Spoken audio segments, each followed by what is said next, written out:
Uh, I was trying to take advantage of this thing they have, which is this. Oh, it is work. It did work. Oh. So what I did was I put in tentative dates here, and then they have these videos and AI thing as a study guide to help you. And so I thought I'd give this a try on top of the Mastering Chem stuff. And so here is exam 24.1, 24.3. This is just a tentative date here, Wednesday, February 26th. And then it has some videos and short modules that you can use, some practice problems, and some kind of readiness score. So you can check it out. This is optional, so it's not required. It's up to you. But if you're getting one that says set up, upload to your syllabus, then it didn't work. It seems to be working now, but it wasn't working earlier this morning. But I can't even log into Mastering Chem right now. I'm not sure what's wrong. I called their tech support, and they're supposed to call me back or fix it. We'll see. All right, so going back to this PowerPoint here. So if I'm getting something like this, then I'd look, three basic types of reactions: metathesis, redox, and acid-base. So I'd analyze all these using metathesis. What potential metathesis reactions? Okay. What potential redox reactions do we have? So we have a bunch of oxidizers here. Then we look for reducers. Reducers would be like chloride and bromide. Those are more electron rich. They're negatively charged. And water. Water can be either way. Water can be an oxidizer due to the H in water.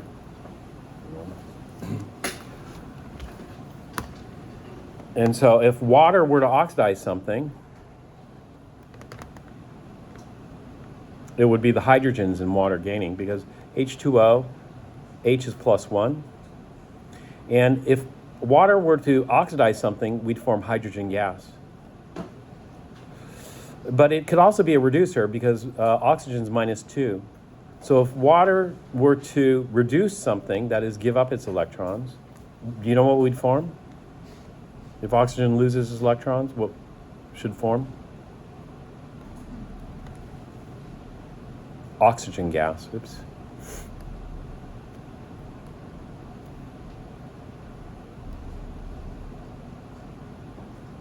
And so water can go either way.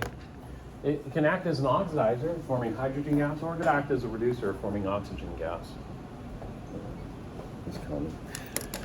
And then we'd look for acid-base. We'd look for Bronsted acid-base and Lewis. So we talked about Bronsted, but the other thing would be Lewis. What types of Lewis acid-base reactions will we encounter?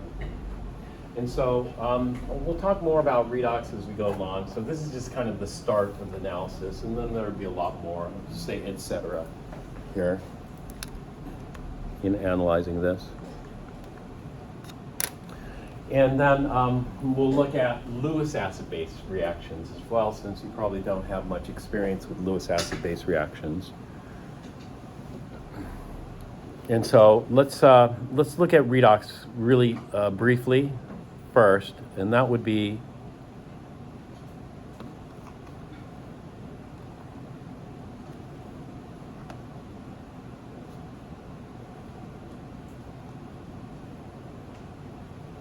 chemical properties, part 3. So we have element plus element, like aluminum plus oxygen yields aluminum oxide, or iron plus oxygen yields iron 2 or iron 3 oxide. We have single replacement, which is the A plus BX pattern. We have combustion. Electron-rich species like methane can undergo combustion with oxygen. But we can have combustion with other oxidizers. It doesn't have to be oxygen. We can burn things in oxygen-free, like CO2. So for example, you can burn magnesium in an oxygen-free atmosphere if you have CO2 present. We have the chart method. The chart method is just looking at that chart we just looked at. Fluorine's the strongest oxidizer. Turns out lithium's the strongest reducer on the chart. And so the chart method is going to be the most useful for us. And then we have something called potential diagrams, which we're really not going to touch in 1B. This is getting more advanced. And then we have skeleton redox. Skeleton redox is Chem 1A, Chapter 5. Oops, I have some, I wasn't supposed to. Here's some examples. I'll just go through. Some examples of element plus element redox. Skip those for now. Look at the redox chart method. So we just use the chart here. So silver ions are right here. Silver ions are kind of mid, upper region. H plus is kind of mid. This is H plus. Mid. H plus is still a decent oxidizer. You can oxidize a lot of metals with acid. It's H plus. All acids are oxidizers. Some are stronger. So for example, nitric acid's a lot stronger. So we have nitrate in the presence of H plus. This is much stronger acid. So we call this an oxidizing acid. You know, the ones that are, sulfuric acid is stronger too. Oxidizer acid. Versus mineral acids. Mineral acids just have H plus as the oxidizer. And so when we're looking at silver ions versus nitrate, nitrate's stronger. This is the strongest oxidizer present in that mix was nitrate and H plus. We need H plus. The reason we need H plus is the H plus ends up in water. And water is very stable. If we didn't have hydrogen, then we end up with oxide. Oxide's not very stable. And so H plus is common in the formation of water. So a lot of these oxidizers require H plus to form water. A lot of these oxidizers are polyatomics with polyatomic oxyanions here, like iodate, to form water. Nitrate, form water.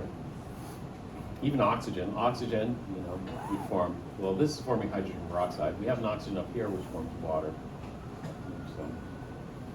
So we get familiar with the chart. So is nitrate enough to oxidize bromide?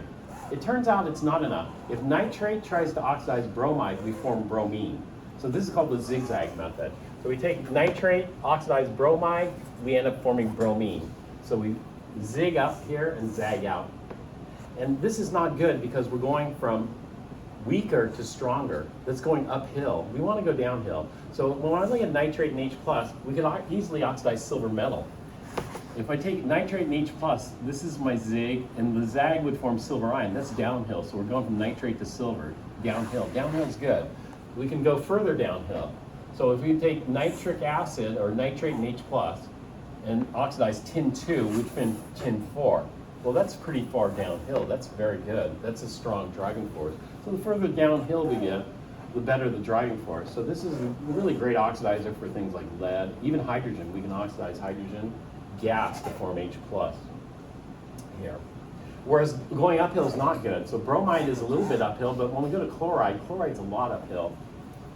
And so chloride is definitely not going to react in this case.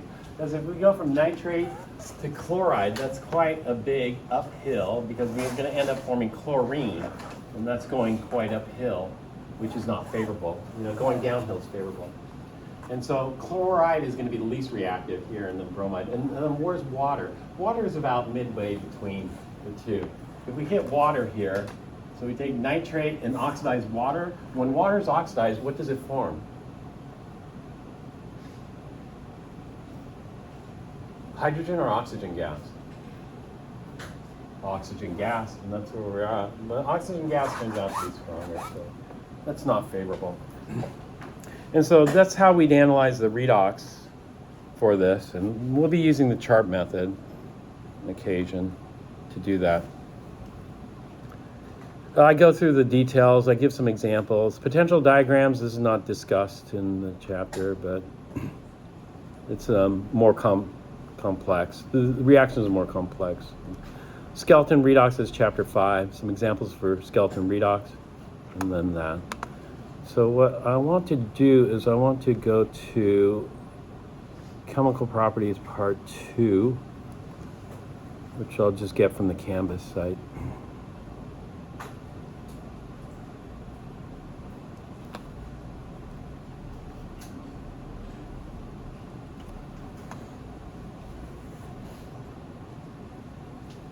This has writing on it too.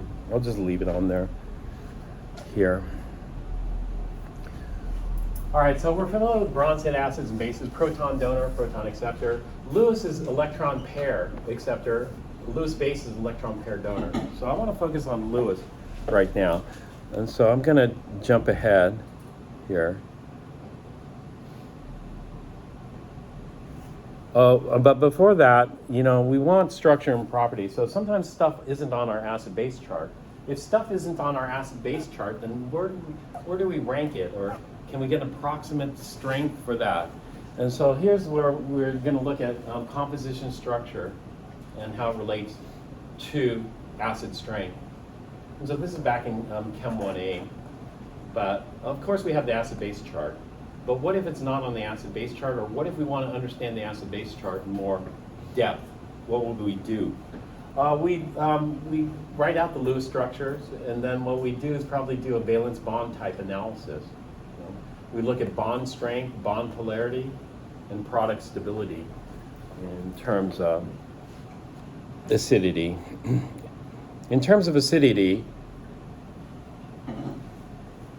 we're looking at the hydrogen being bonded to the most electronegative. So here, if we look at acetic acid here, the red is negative or the red is positive in an electrostatic potential diagram. Is the red negative or the red positive? It's backwards, remember, than from what you would expect. In batteries, red is used for the positive terminal, like a car battery. Is the red used for the positive terminal or the negative terminal? Well, if you don't know, then you're not going to get confused. This confused me because I was used to red as always being the positive terminal. So I don't know what the physicists who assigned the colors. Red is negative, which is backwards for me. Do you know what positive is? Blue. Blue is positive. So you look at this blue here and this blue here. Which one's more positive? Acetic acid or sulfuric acid? Hydrogen. Sulfuric acid is much more positive. Acids are positive or acids are negative? Positive. So this is much more acidic than this. Do you see that? This is electrostatic potential map from quantum mechanical calculations. This is back in chapter, I forgot what chapter this was, but 11, I think it was. Green is neutral. And so we can see. Well, that's easy to see. That's easy to see in different ways. In Chem 1A, we analyze these using the inductive effect. We analyze these using oxidation state and the inductive effect. We'll talk about that more. But one thing you could do is you could do quantum mechanical using computers. And you could do the full MO approach to this. And you can generate these electrostatic potential maps. But do you have access to quantum mechanical program, quantum mechanics program on your computer? No. Actually, it's not that expensive. You can buy Spartan, which is a popular quantum mechanics program for the iPad, and it's not that, it's like $25. And you can generate these using that, so it's not terribly expensive. But if you were to get it for your computer, then it'd be quite a lot of money. So quantitative, of course, we want to use quantum mechanics and MO theory. MO theory is much more quantitative than valence bond, but we don't. Instead, we're going to do a qualitative, semi-quantitative. That is counting electrons. Counting electrons is formal charge. Counting electrons is oxidation state. That's counting electrons.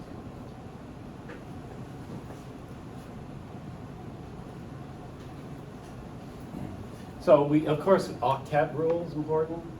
Formal charge. These are 3 ways of counting electrons. Octet, you double count. You look at just how many electrons are surrounding each atom. Formal charge, you assume 100% covalent. Oxidation state, you assume 100% ionic. So there are 3 ways of counting electrons, 3 ways to count.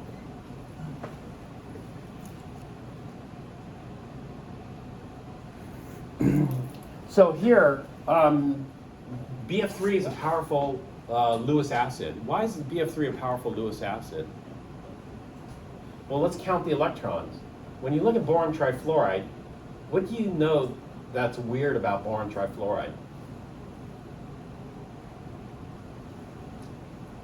Doesn't it break into the octet? It doesn't have an octet. It has 2, 4, 6. Remember, boron trifluoride, fluorine can't double bond. This is written like organic chemists write this. Organic chemists don't write the lone pairs. They don't write the lone pairs, one, to save time, and two, they know how many lone pairs there are because, they have so much practice with this.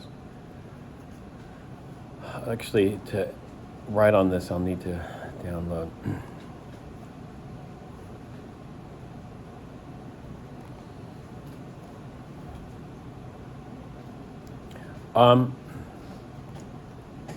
Unless the lone pair is important.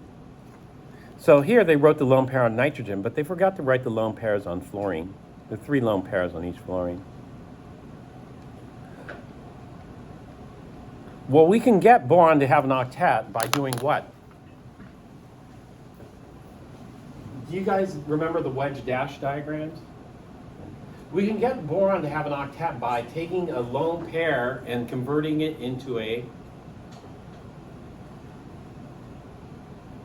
bonding pair. So if I want to get boron to have an octet, then it's simple. Just take one of these lone pairs and move it into a bonding pair. Here. So we went from an sp3 fluorine to an sp2. Well, that's good because now we can have an sp2 sigma bond and a pp pi bond between boron and fluorine. So no problem with that. But what's the problem here? The problem is with what?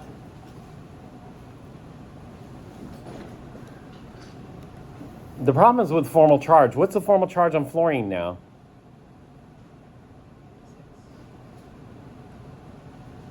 It has 6. How many is it supposed to have? It's supposed to have how many valence electrons does fluorine have? 7. So it lost 1. So it's positive. How about boron? How many valence electrons does boron have on the periodic table? 3. How many does it have in this structure? 4. So that means boron pulled an electron off fluorine. Is boron strong enough to pull an electron off fluorine in terms of electronegativity? No, not at all. So fluorine never forms double bonds. And so I have to get rid of this. Boron just has to stuffer. It's not going to have an octet. But if it doesn't have an octet, is it happy? No, not really. And so if boron doesn't have an octet, then it makes it more reactive.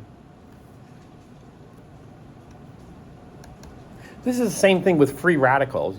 Free radicals are highly reactive. Let's say if you have a radical like this, nitrogen with 1 electron like that, is this going to be happy?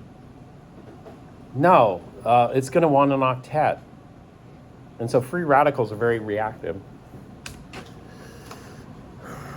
Free radicals are things with unpaired electrons. Well, this is a Lewis acid-base reaction. This nitrogen is a good Lewis base site. 2 reasons. 1, nitrogen is more electronegative, so it's going to have a delta minus down. There are different things we do. I don't do oxidation states. I don't do formal charges for everything. Sometimes we'll just do delta minus. The hydrogens are delta plus. So this delta minus and the lone pair, this is going to be kind of electron rich. It's going to be willing to donate. And so what happens is the base attacks the acid. And so this base is going to attack the acid here. There's an empty p orbital. So if this is sp2, then there's a p orbital here and a p orbital here. So this lone pair, this sp3 can go into the p orbital here on the boron, which is empty because there's no electrons there.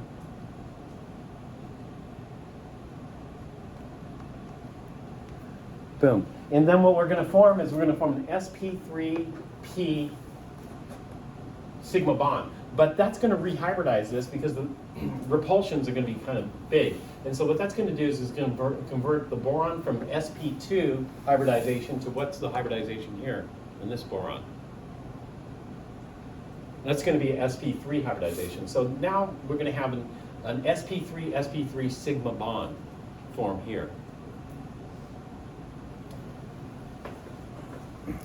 This bond is kind of different than your typical covalent bond. In a typical covalent bond, one electron comes from the atom A, and the second electron comes from atom B, and they share it. In this covalent bond, both electrons in this bond came from nitrogen. And therefore, we name it differently. If both electrons come just from atom A or atom B, we call it a coordinate covalent bond. Let me see if I could get this right. Let me move over here. Coordinate covalent or dative bond.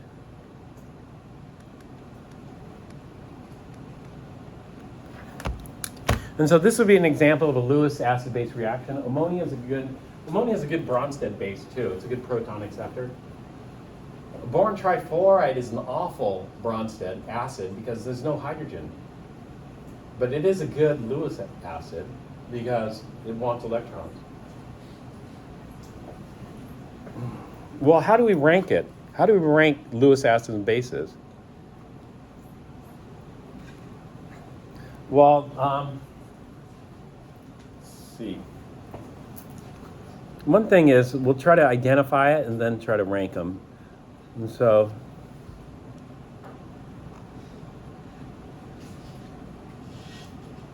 we don't have a chart, that lists all the Lewis acids and bases. There are too many. It's the entire universe. We aren't just looking at Bronsted. We're looking at the entire universe of acids and bases. Wait, so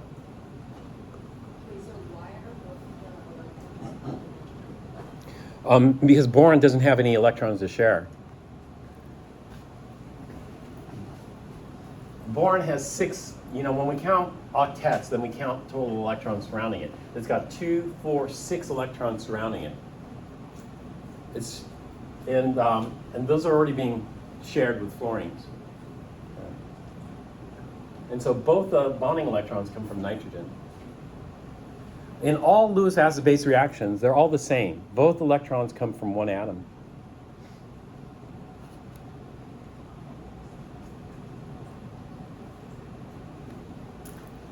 I don't know. My PowerPoint's a little old. I don't know if this is still a valid link, but we could try it. This is, I think, where I got this. Or this came from the book, our book, I think.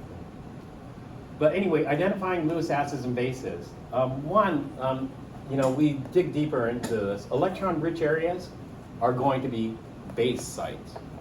So we look for electron-rich. What's electron-rich, red or blue?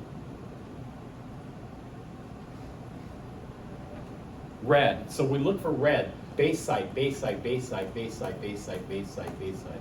Electron-rich areas are going to be base sites. Electron-poor areas are going to be acid sites. So acid sites are going to be what color? Blue. So acid, acid, acid, acid sites. Okay, but that's only one thing. The next thing is we have to make sure it's capable of accepting. That is, we have to make sure that we don't screw up the octet rule.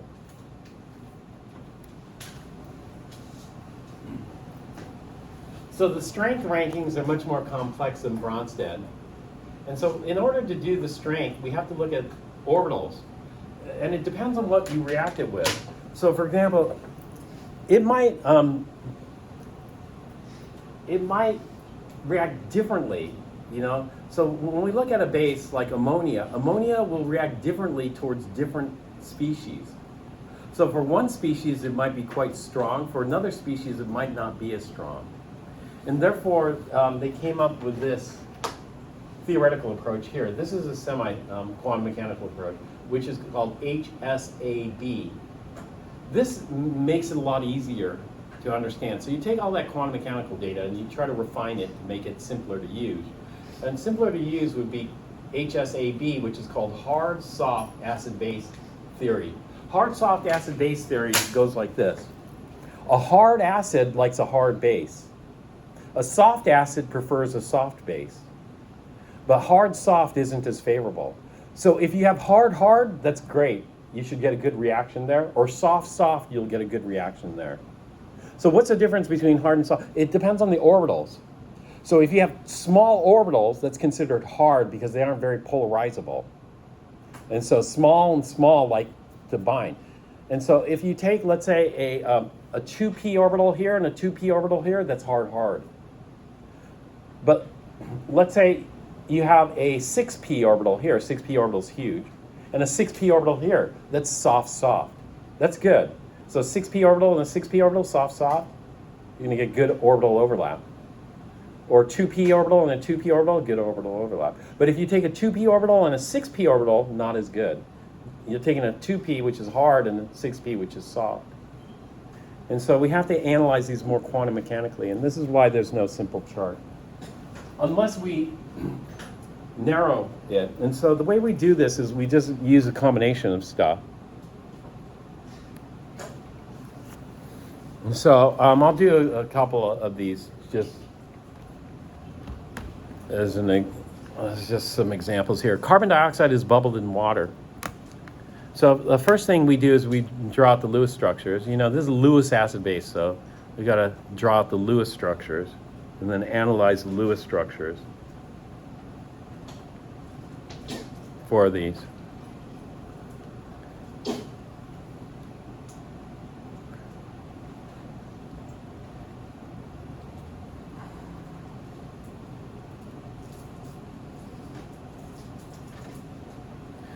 So what's helpful is sometimes doing the formal charges. There are no formal charges here. And the oxidation states aren't going to tell us much sometimes about the acids and base. Sometimes they do. But what does tell us this. The oxygen here is more electronegative than the carbon. So the bonds are going to be polarized. These are polar covalent bonds. Let's see if I can get this to right here. So this is delta minus.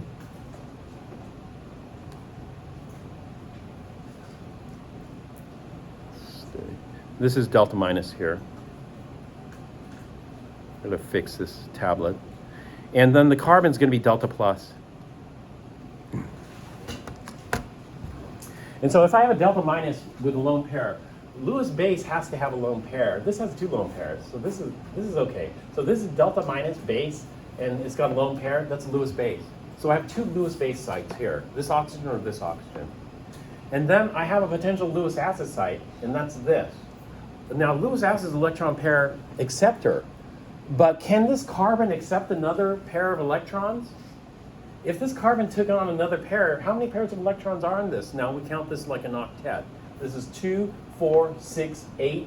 Another pair of electrons would make 10 electrons around carbon. Is carbon capable of exceeding an octet? It's incapable of exceeding an octet. So if it's incapable of exceeding an octet, then we cancel that out. That's not going to be an acid site. However, we have to look at a little bit deeper because it is capable of exceeding an octet if we kick out these pi electrons. So a double bond has a sigma and pi. And so if another pair of electrons came in here to carbon, we kick out the pi electrons and give those to oxygen. So what we do is we convert oxygen from an sp2 hybridization, kick out the pi electrons, and we're going to convert it into an sp3 with 3 lone pairs in a single bond and a negative formal charge. And so by kicking out a pair of electrons, then carbon can accommodate a pair of electrons. This is what we call a mechanism. Mechanism is trying to figure out what happens with electrons in a chemical reaction. Okay, now we have water.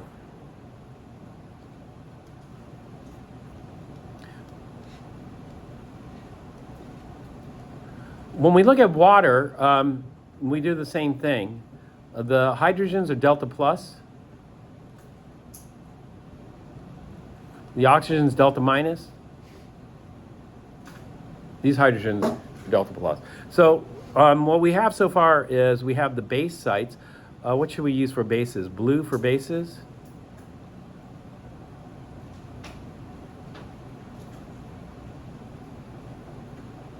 and red for acids? Physicists,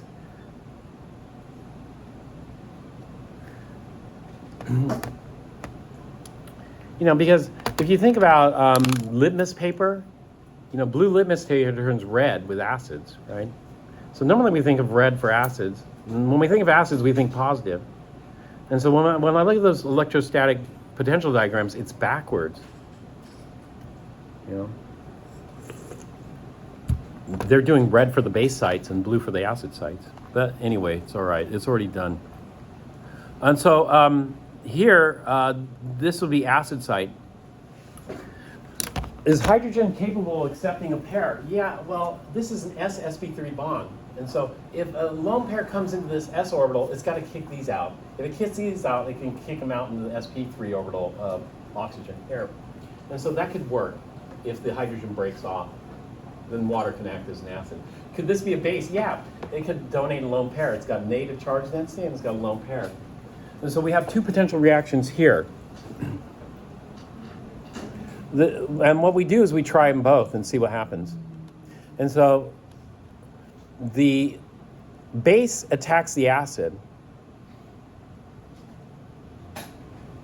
And so the two options are here. The base attacks the acid. So for example, this lone pair on this can get pushed into the s orbital of hydrogen and kick out the s-sp3 electrons into the sp3 orbital of oxygen. This is option 1.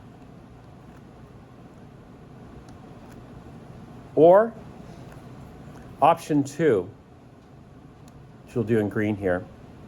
Option 2 is this base, the sp3 lone pair, gets pushed into this carbon. Well, the carbon has too many electrons. It's too crowded. And therefore, what's going to happen is if this gets pushed in, then it's going to kick these out. Here. The pi bonding electrons out. And so we call that option 2. And then we try them both and see where it goes. This is called a mechanism. In order to save time, I'm going to tell you that option 1 dead ends eventually. We don't get anything that is particularly reasonable. Option 2 does lead somewhere. So let's try option 2 here.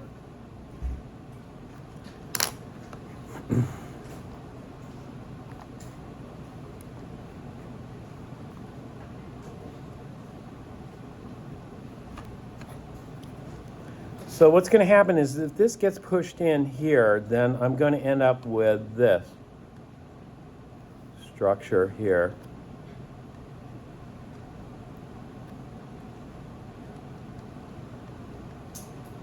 I have to kick out the pi bonding electrons and give those to the oxygen. So this oxygen gets converted from an sp2 to an sp3 hybridization. Now we have 3 lone pairs in the sp3 orbitals there. And then we're going to attach a water on here. It's going to be a coordinate covalent bond where both electrons come from the water and just attach there.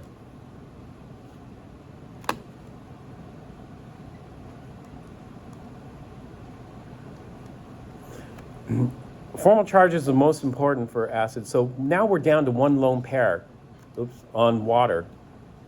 But now the water is stuck on here. What's the formal charge on oxygen in this? Can you see what the formal charge on oxygen is?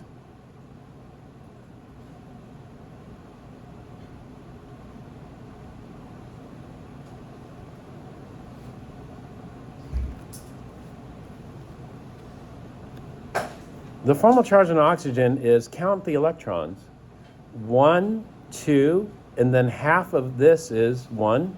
Half of this is 1, and half of this is 1. So that's 1, 2, 3, 4, 5. 5 electrons on this oxygen. How many electrons did oxygen contribute to this? 6. And therefore it gets a positive formal charge.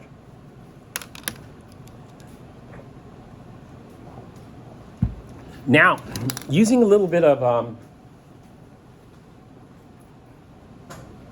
theoretical and observational knowledge, I come up with something that looks like this. This is kind of like, in a way, this is kind of like hydroxide.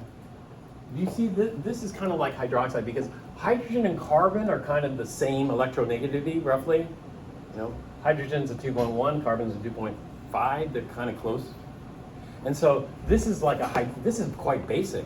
I would expect this to be pretty good base, right? And then when I look at the bottom part, you know what the bottom part reminds me of? The bottom part reminds me of this.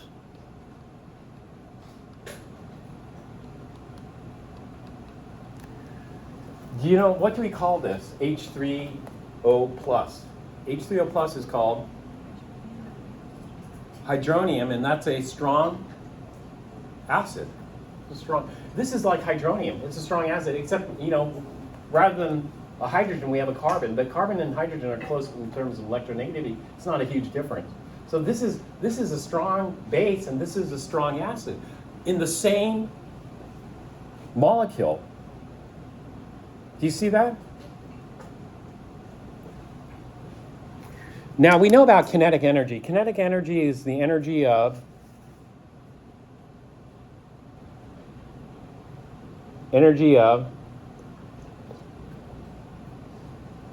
when you think of kinetic energy, what do you think?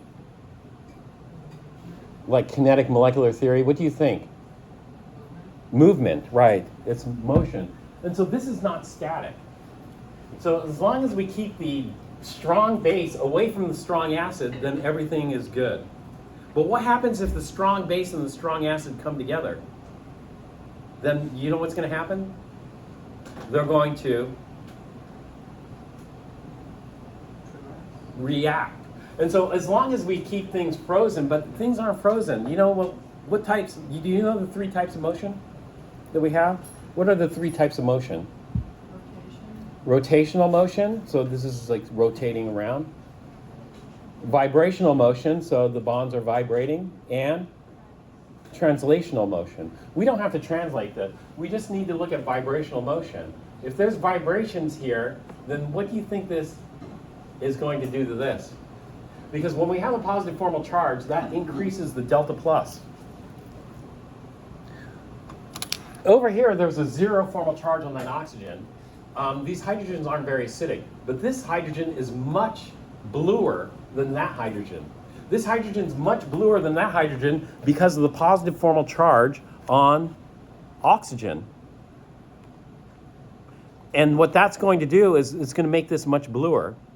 So I'm going to make this much bluer.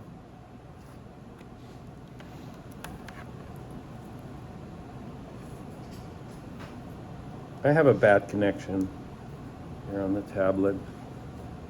Sorry. So this is a lot bluer.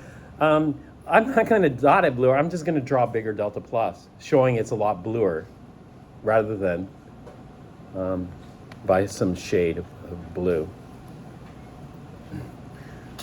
So following along this, all we need is a vibration that pushes this sp3. This is sp3 lone pair. So if this sp3 lone pair gets pushed into this s, it's going to kick out the ssp3 electrons out onto oxygen here. And so let's go ahead and do that. I'm going to take this sp3 lone pair here and push that into the s on hydrogen and kick these out onto the oxygen. That way I don't exceed the duet. And so what that does is this oxygen is going to take that proton and form a bond. We're going to be left with two lone pairs here, and we'll have this carbon here, this oxygen here. I'm not drawing this, three-dimensionally. Obviously, sp3 is going to be tetrahedral, EPG, or electron geometry. This is going to be bent molecular geometry. sp2 should be trigonal planar. I'm not going to draw it three-dimensionally, but do you recognize what this is?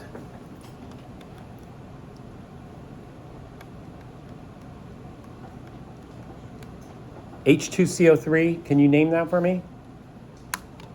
carbonic acid. So when you bubble CO2 in water, it forms carbonic acid. In fact, that's why the pH of our water is so low. Do you know what our pH is of our tap water? The pH is a measure of the acidity.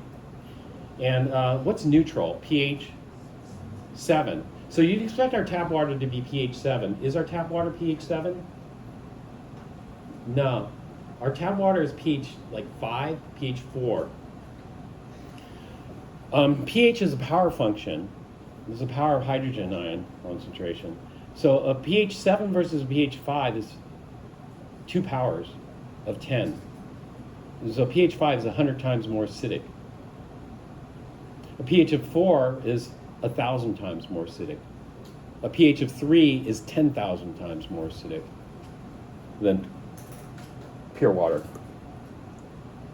So our tap water is 100 times or more than 100 times more acidic than pure water.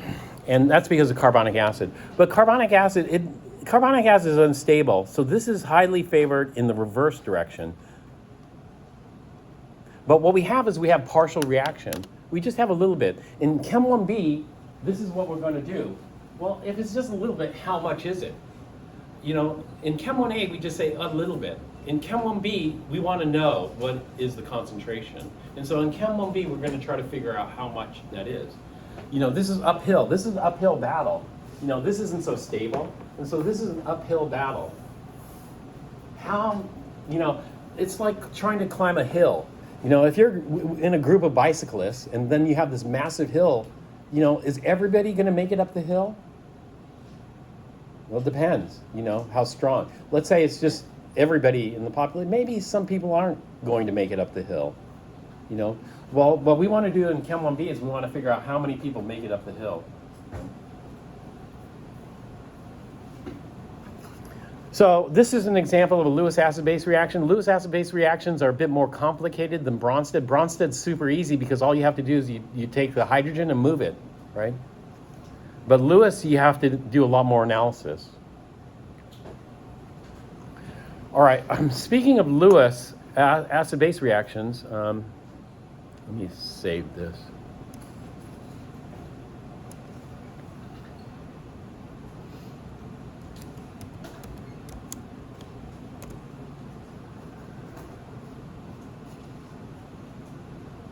We're going to look at, we're going to narrow it down. You know, Lewis acid base is the entire universe. What we're going to do is we're going to narrow it down to a certain type of acid. The type of acid we're going to look at are transition metal cations. Transition metal cations, you know, they're positively charged. They can act as Lewis acids. And we're going to look at transition metal complexes in chapter 24. So let me go back to this.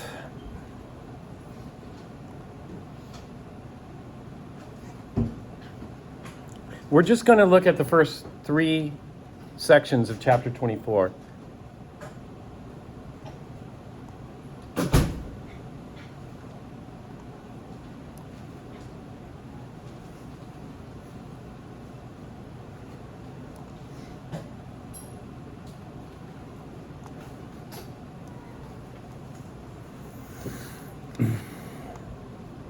When we have a transition metal cation reacting with Lewis bases, then the product it forms we call a complex or a coordination. A complex ion, it doesn't have to be an ion, it could be neutral complex.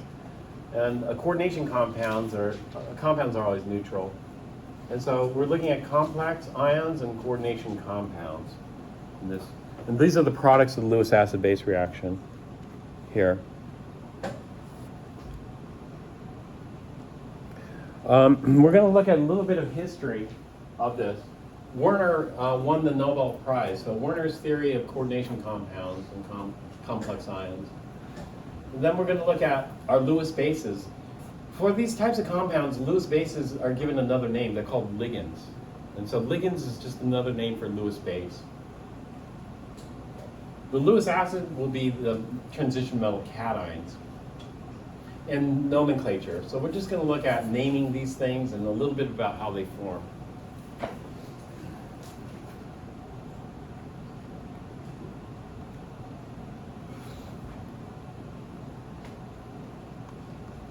This is Werner here. Here are a couple of coordination compounds. We're going to make one, and a lot of these are colorful.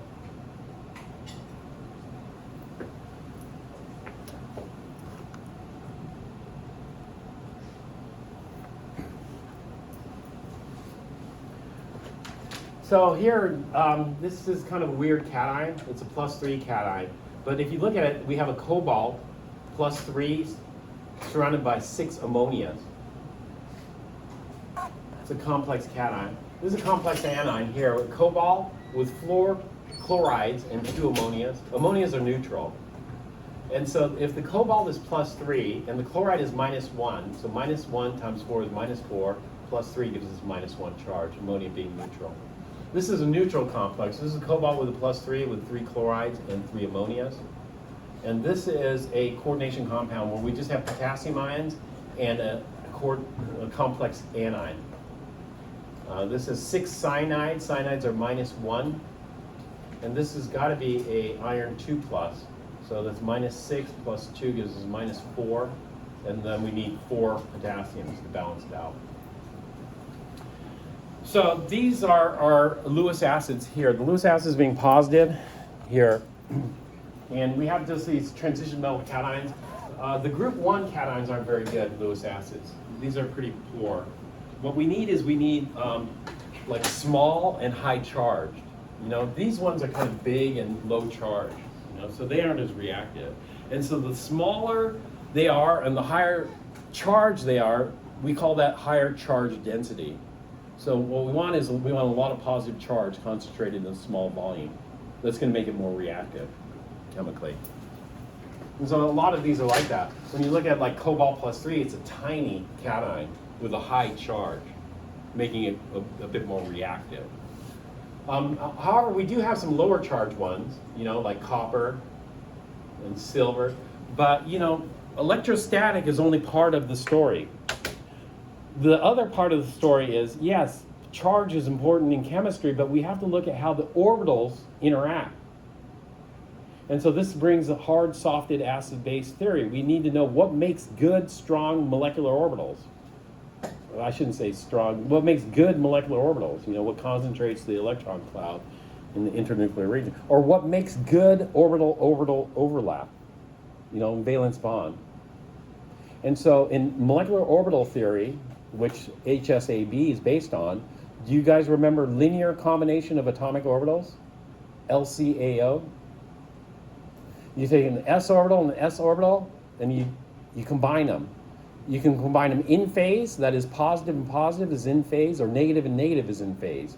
When I say positive, positive, I'm talking about positive amplitude of the wave function.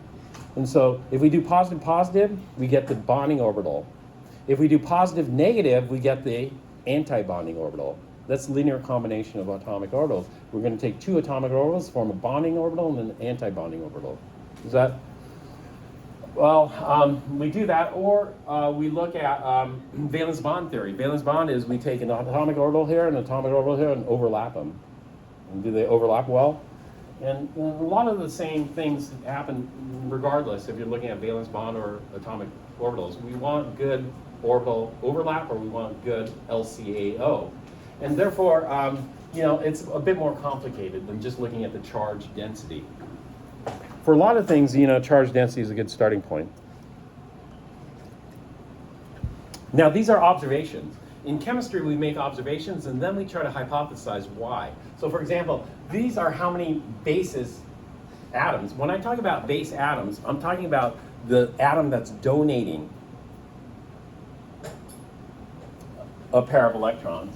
And so this can have 2 base donor atoms or 4 base donor atoms to the copper. Why not 3? Why not 5? You know, so what in science what we do is we first do the observations and then look for patterns, right? And then we start to hypothesize. You know, why don't we see 3? Why don't we see 5? Is there a reason? Or do they exist and it's just not shown here? You know, so we want lots of observations so we see patterns. I don't know, but this is the pattern now.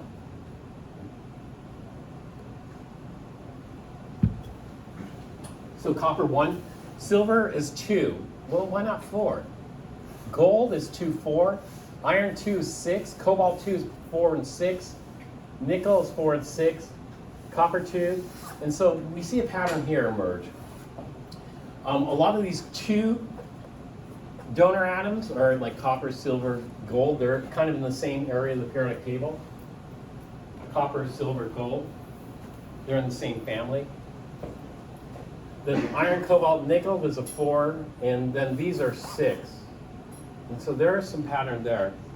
But you aren't going to be responsible. So I'm not going to say, you know, what's the coordination number or how many donor atoms can gold have. You know?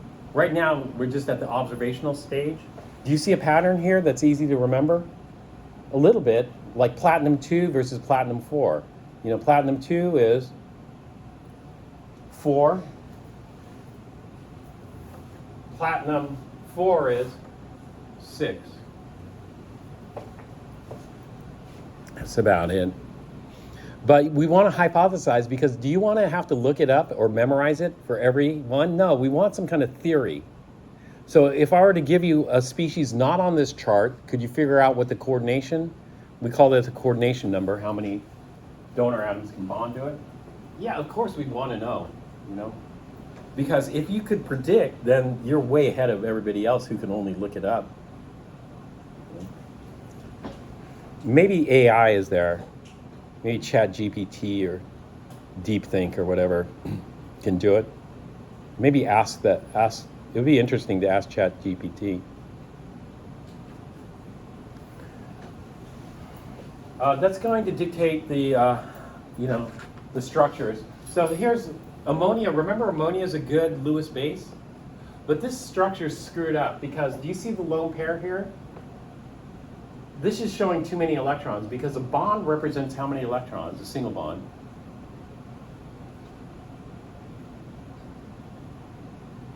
A single bond represents 2 electrons, and so there are way too many electrons here.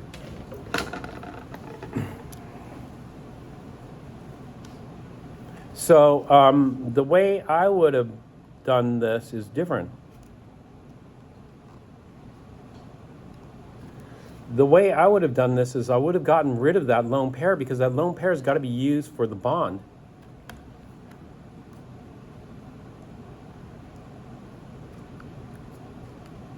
Here. And so that lone pair is used to bond here. Now this is the coordinate covalent bond here. And so we got 2 ammonia stuck on the silver ion.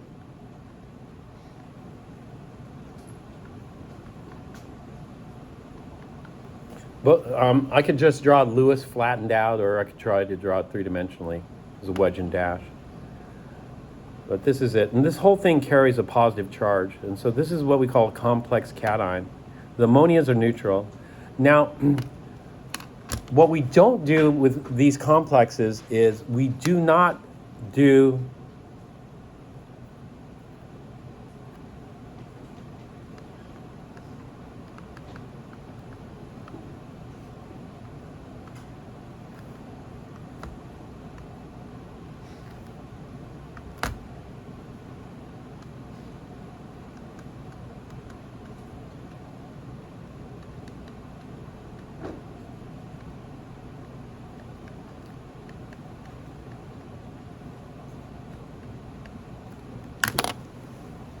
valence bond does not work for these complexes. We need to analyze these using MO theory. You know, valence bond has some problems. One of the hugest problems with valence bond theory was which one? Which molecule gave us a huge problem in valence bond theory, using valence bond theory in Chem 1A?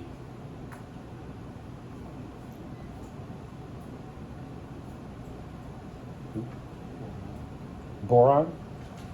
Not boron, but close to boron. Close to boron.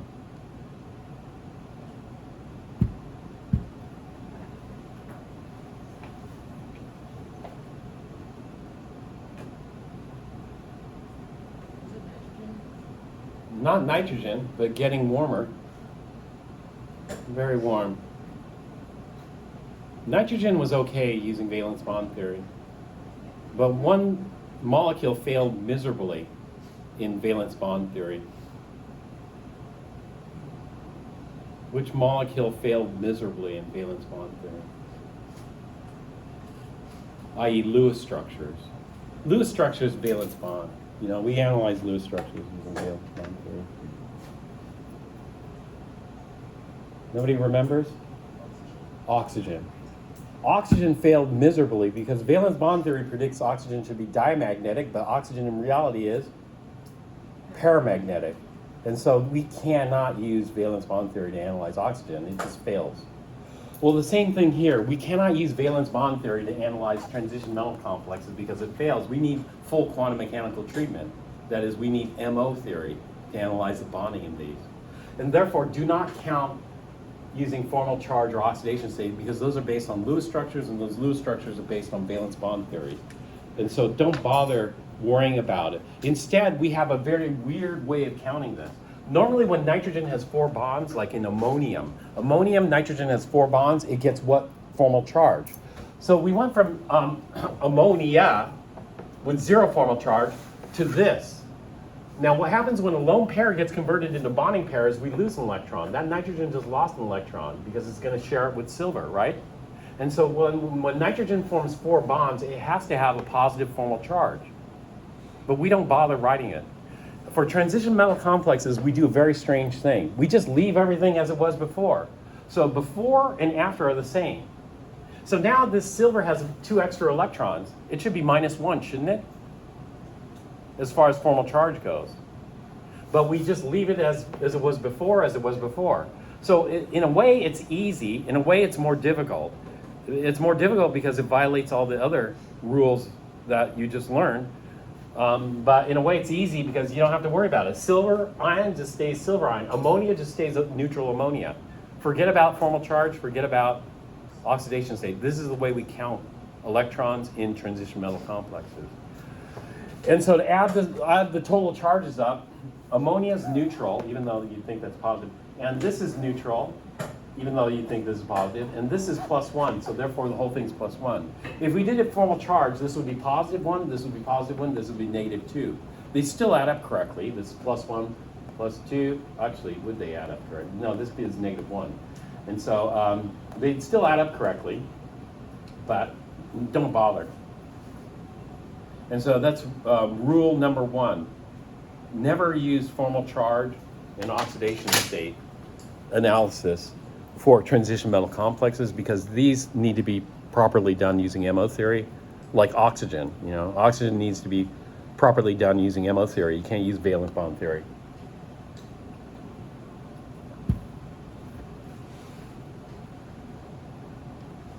How much time do we have? 12:40? Okay. So that's just a little bit about these. It's just a Lewis acid-base reaction. So let's look at the formation of this. So in chemistry, the bases attack the acid. So silver, this is our acid. This is our Lewis acid.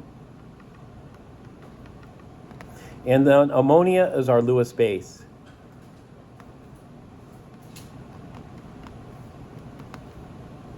And so here, this lone pair will form a coordinate covalent bond here, and this lone pair will form a coordinate covalent bond. And then we form this species here.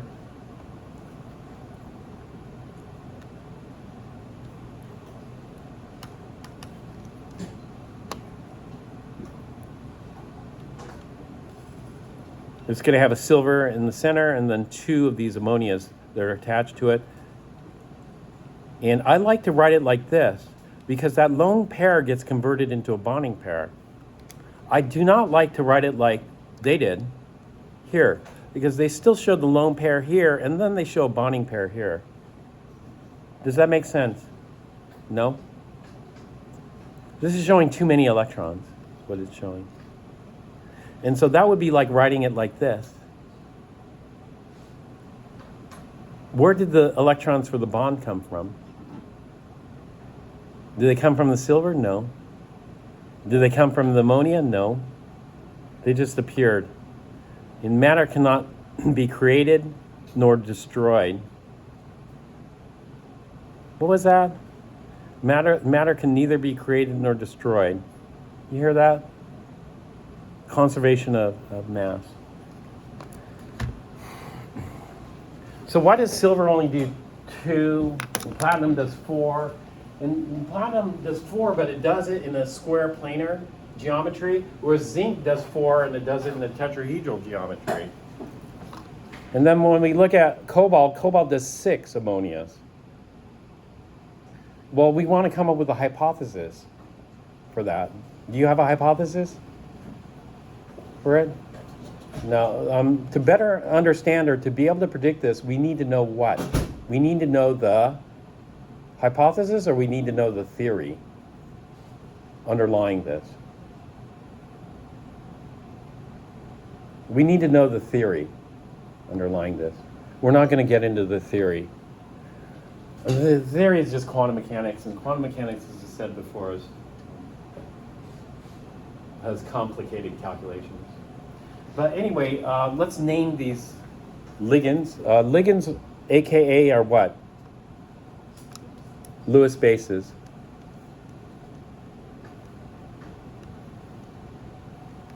We give them special names. So for example, ammonia, we don't call it ammonia. We call it amine. So the amine, which is ammonia, acting as a Lewis base. Now amine, there are 2 amines in chemistry. There's the amine with double M here, and there's amine with a single M. They mean different things. The amine with double M is ammonia as a ligand. The amine with a single M is a class of organic bases, weak organic bases that all look like ammonia.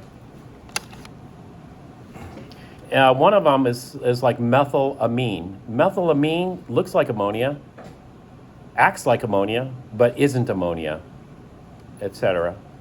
And so methylamine is spelled with 1 M. This M, double M, is only for ammonia. There are a whole bunch of amines.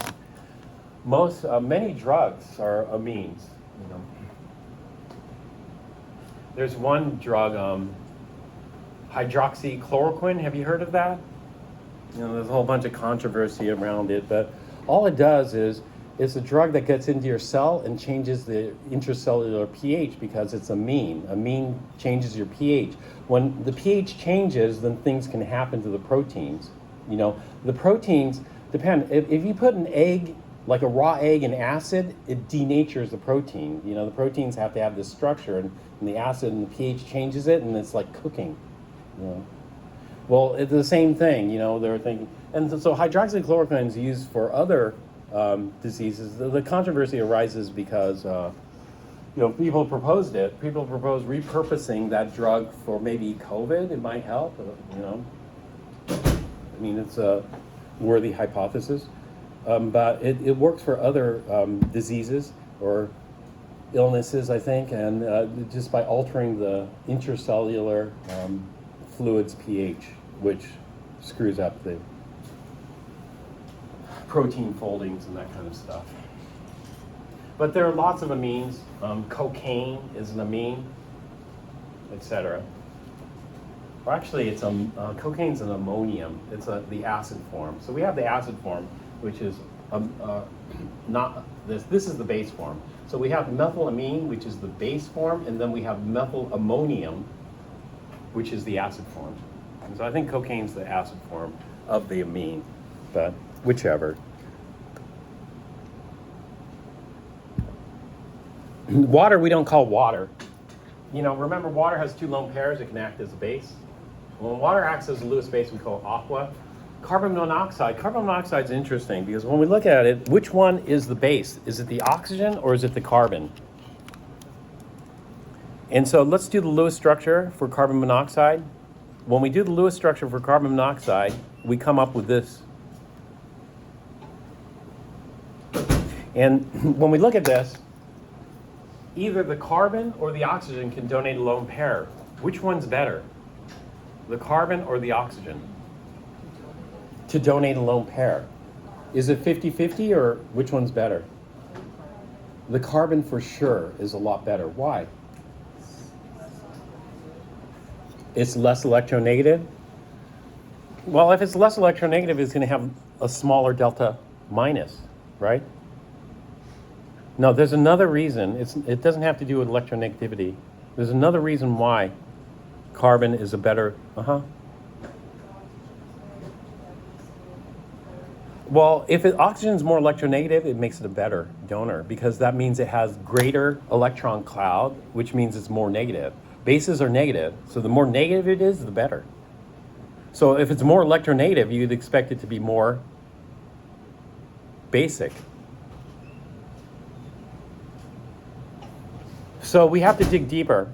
Now, I said we don't use formal charge in oxidation state in analyzing complexes, but we do in analyzing ligands like this, Lewis bases. So the oxidation states aren't going to be that helpful, but the formal charge will be. What is the formal charge on carbon? What is the formal charge on oxygen?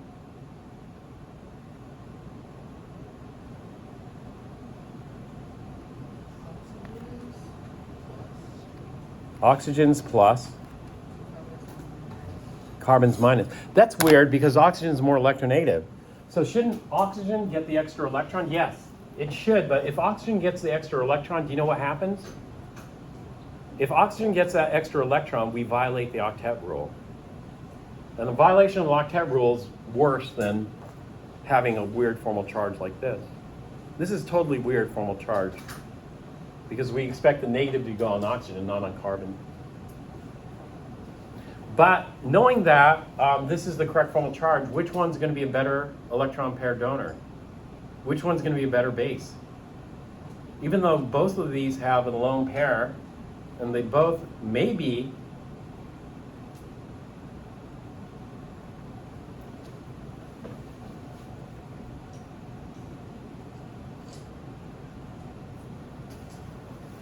which one is better base? Which one's more blue? Is it blue? What is base? Yeah. Wait, no.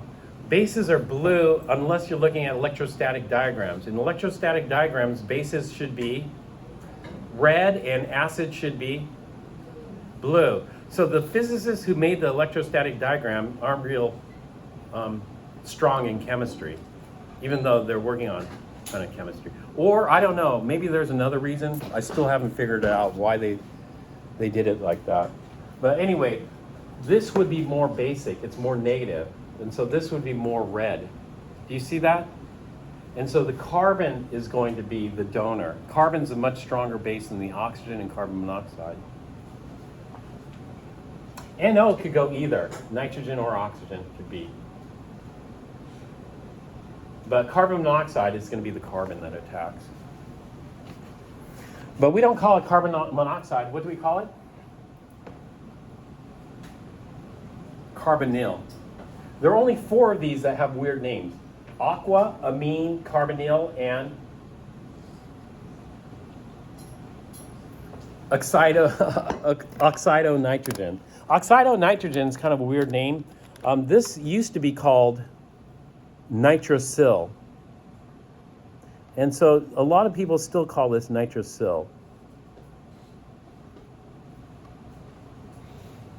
I don't know why they don't call it nitrosyl anymore. But then we have some amines. We have 2 amines. We have methylamine. Methylamines, they're going to call it methanamine. Methanamine. Or methanamine. If we look at methanamine, it's just methylamine. This is also a good amine. It's pyridine. It forms a ring. So pyridine is a good Lewis base. However, this is not a good Lewis base. Nitrogen trifluoride.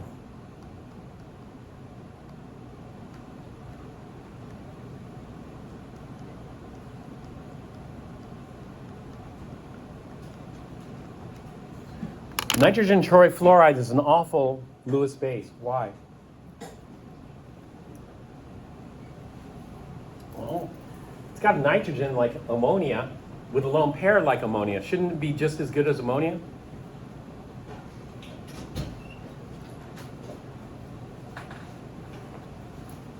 Here we might want to use oxidation state. Oxidation state might help us here. Because when I look at nitrogen trifluoride versus ammonia, I see a huge difference. What is the oxidation state of nitrogen and ammonia? Is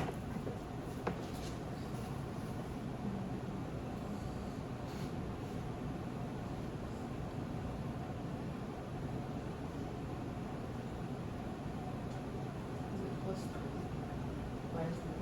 three? -3. -3 is electron rich, right? That's going to mean ammonia is a pretty decent base. Negative.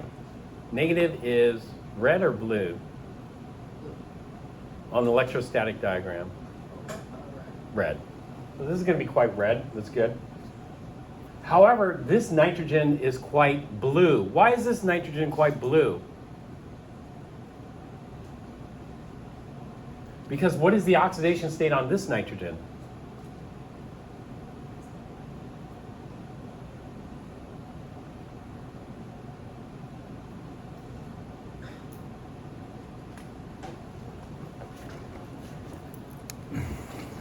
Well, I'll just write it here. So we came up with -3 for this one. It's quite electron rich. How about this nitrogen here? Is it plus three? It's +3. Polar opposite. Is plus good base? This would be quite, we want red. This is going to be quite blue. It's better acid, right? But it's not going to be a good donor because it can't accept any lone pair. I mean, if a lone pair came in here, where am I going to redistribute the electrons? I can't redistribute the electrons like I did with the other molecules. You could try it. You know, maybe this one disappears out in space, or this one gets kicked off on fluorine, but if this one gets kicked off on fluorine, then the fluorine's no longer attached. So yeah, this would be quite blue for acid, but it's not capable of accepting. But then we got these fluorines, which are quite red for base, but then they got lone pairs. They got 3 lone pairs. These should be excellent Lewis bases, but is fluorine an excellent Lewis base? Does fluorine want to give up an electron to share? No, fluorine does not want to give up an electron to share. This is not an amine. This is not a good Lewis base. So methylamine, that's a good amine. Pyridine, that's a good amine. Cocaine is a good amine, but nitrogen trifluoride is not an amine. This is not a base. Do you see that? So it's not going to react in the same way. However, fluorido can, you know, it can go from a negative formal charge to 0 formal charge if we're thinking about that. That's called fluoride. We just changed the ending. So this is fluoride, chloride, bromide, iodide. Just change the ending to O. So fluorido, chlorido, bromido, iodo. This is oxide. We change the ending to O, oxido. Hydroxide, hydroxido. Cyanide gets cyanido. Sulfate gets sulfato. Thiosulfate gets thiosulfato. Now we have 2 donors. Nitrogen can be a donor or oxygen can be a donor. So this is nitrite with nitrogen donor, so we call it nitrito -N-. B is a footnote. The footnote says if the nitrite ion is attached through the nitrogen atom, we write it like this, and the designation is nitrito N. If the nitrogen is attached by nitrite is attached by oxygen, then we write it like this, ONO, and we call it nitrito O. So in this case, both can be a donor. Over here, only one. You know, over here, only one. Over here, 2. You know, either nitrogen or oxygen can bind. This is just observational stuff. What do we need to do? I forgot to write. Oh no, I didn't. This is thiocyanate. Thiocyanate goes to thiocyanado, and this can be either attached to the S or the N. Here. Not the carbon. The carbon doesn't have a lone pair in this case.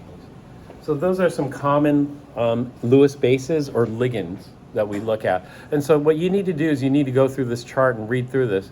Read through this like 5 times, 10 times. 100 times. And then you get more familiar. Then we have 3 more that we need to add in there. This is called a bidentate. This one has 2 donors. This is the ethylene diamine. It's also an amine, it's a good base, but it's a dibase. Dibasic, 2 bases in the single molecule. And so this is what we call a chelating agent. It's like a crab, claw. It chelates. They're hard to break off because what happens here is if you want to break off an amine, you break 1 bond. If you want to break off ethylene diamine, you have to break 2 bonds. And the problem is this. It's chelating. You break off 1 bond, the other bond's still attached. You break off the second bond, the first bond reattaches. And the problem is it keeps reattaching. So what you have to do is you have to break both bonds simultaneously to break it off. Because if you only break one at a time, it's rotating and vibrating and can reattach. And so these are called chelating agents. Oxalato, this is a chelating agent, but you would think it has 4. It only has 2 because of the geometry. These 2 can't bind, so we can only bind these 2 here. This is called ethylene diamine tetraacetato. This is what we call hexa. So these oxygens combine, this combine, this combine, these oxygens combine here. So EDTA is a hexate, what we call dentate. These are called bidentate because they can bite in 2 places. This is bidentate, and then we have this hexadentate, where this, and this bind. So we're going to look at the structures of these later on. So don't worry about the structure. What we're going to focus on now is just naming these. So this is a platinum with 2 of these ethylene diamine bidentate ligands here. And so this is called ethylene diamine. And so the way we name this is we don't call this di, we call this bi, or bis. Actually, we call it bis. We've got all these numbering systems. So this is called bis ethylene diamine platinum 2.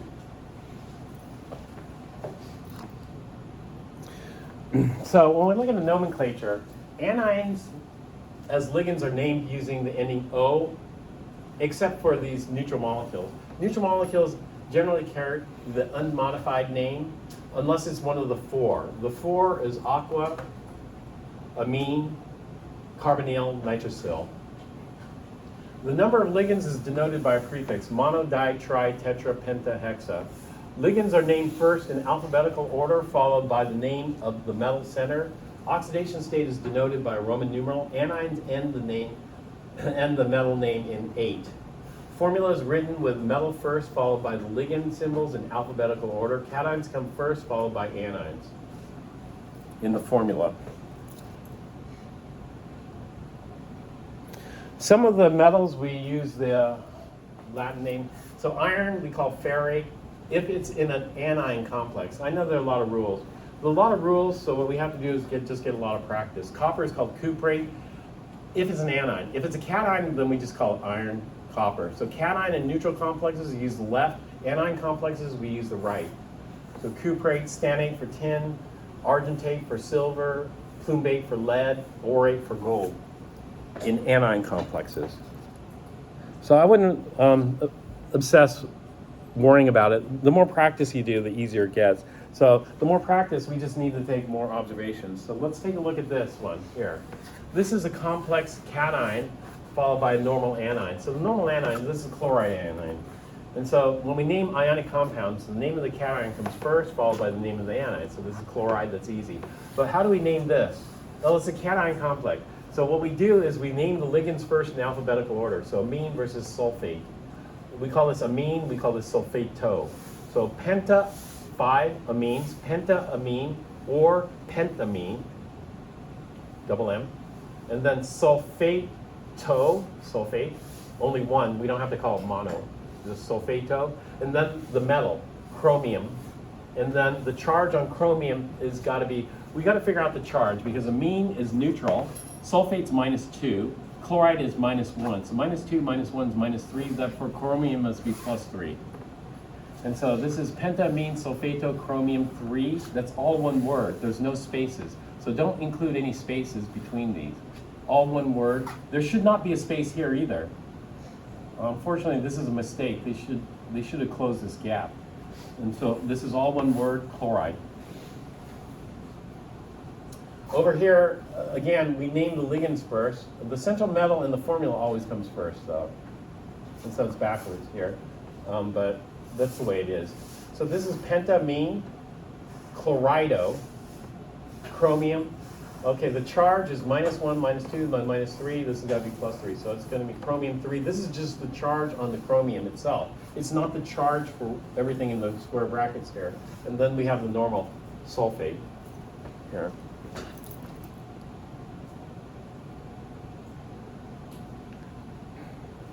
This is a complex cation and a complex anion.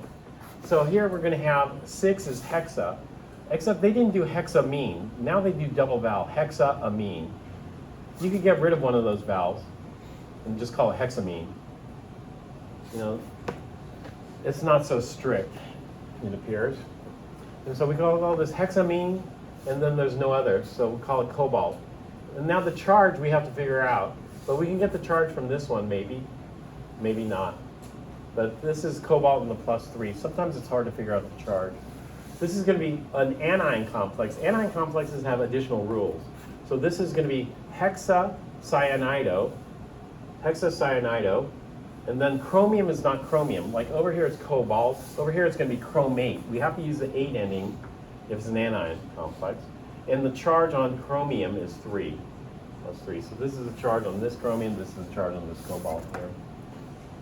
And so the whole thing is the cation name hexamine cobalt 3 space hexacyanido chromate 3. Over here, this is going to be hexamine chromium. Now the charge on chromium is +2 or +3. In this case, it's +3. So this is hexamine. Here they got a double vowel. Whether they use a double vowel or a single vowel, if we drop one of the A's and just call it hexamine rather than hexaamine, that's fine. Hexacyanido, cobaltate 3. Again, this is an anion complex, so the end of the metal gets an 8. Now, if it's copper, iron, you know, we have to use the Latin name. Cuprate, cuprium, cuprate, ferrium, ferrate. Now we have 2. We have, this is going to be nitrite with the N attached. If it were written ONO, it would be nitrite with the oxygen attached. So this is going to be a nitrito N. This is going to be amine. So in terms of alphabetical, amine comes first. So this would be pentamine, nitrito -N. This is nitrito -N, cobalt 3 ion. Now the charge here we could have figured out because the net charge is +2, amines are neutral, nitrite's -1, therefore cobalt's got to be +3. Here's the nitrito ligand here. And so either this oxygen donates or that nitrogen donates. This oxygen would have negative formal charge, the nitrogen is positive. Or no, that nitrogen is neutral. Sorry. All right, so now this is nitrite with the oxygen bonded. And so this would be a nitrito O, this is amine. So again, the amines come first, alphabetical, followed by the nitrito O, cobalt 3. And this is a cation, so we don't use the 8 ending on here.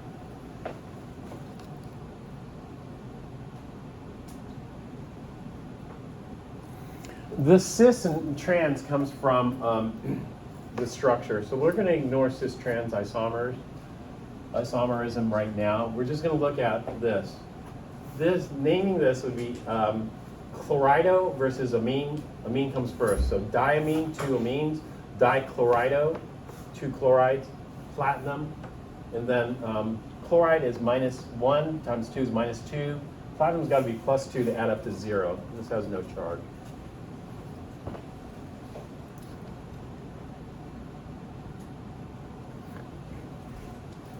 All right, so we have a nitrito N and amine. So this is going to be pentamine, nitrito N, cobalt. And the charge on cobalt is going to be +3 because nitrite's -1. So +3 -1 gives us +2, the net charge. Amines are neutral. This is some more isomerisms. This is called linkage isomer. And so now the nitrito is bonded with an O, so we call this a nitrito O. So this is going to be pentamine, nitrito O.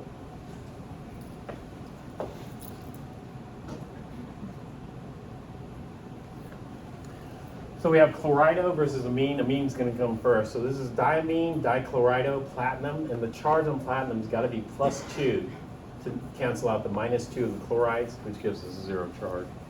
Yeah.